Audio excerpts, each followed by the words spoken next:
You probably know about Sonic's movies by now. They've been some of the most popular movies in the last few years and single-handedly saved video game movies. By that I mean they're almost the only ones to have been good after years, and we've gotten two of them, both with huge success, and there's no doubt that there will be a third.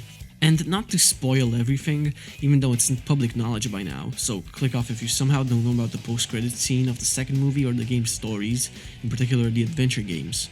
But the third movie will not only happen, but it will be about Shadow the Hedgehog. The movies usually follow their own story, excluding the games, but with the second movie, we've gotten just another step closer to the games, with Tails, Knuckles, Eggman, the Death Egg Robot, and the Chaos and Master Emeralds. But it's not a one-to-one adaptation, it's a mix of the classic story and the movie story, since Tom and Green Hill are not in the games, along with Jim fucking Carrey. But a lot of people are worried about Shadow's future portrayal in the third movie. At the end of the second movie, the gun soldiers look around the Death Egg Robot's computer and find a 50-year-old file, which any Sonic Adventure 2 fan will scream at. And then we get a shot of Shadow in his tube thingy.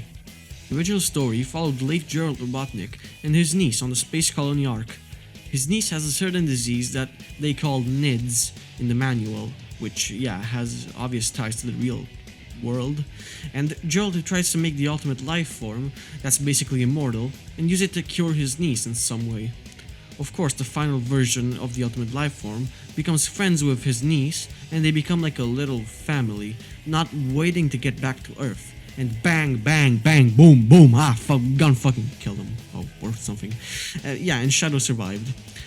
And they made a lot of android versions of him, and he lost his memories, fucking killing aliens that Gerald made truces with to use their blood or whatever. Yeah, it gets complicated after that. And we've gotten a really cool fan film, which I will link in the description, that follows this exact story, but with plot holes filled, character development, and more details along with Sonic movifying this story, with high quality CGI and voice acting.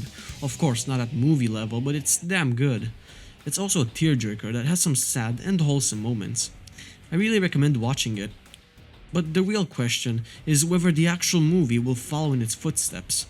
Seeing how happy the movies have made this story, a change of heart would be jarring, and they would have to tone down the violence if the first two movies are to be used as a basis. It's in general a lose-lose situation. But here's what I want out of the movie. I want it to be a complete tearjerker.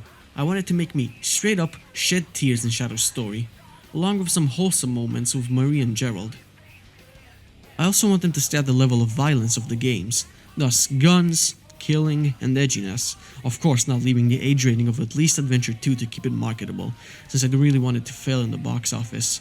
I also want them to keep the coolness of the original games and the Sonic part of the story.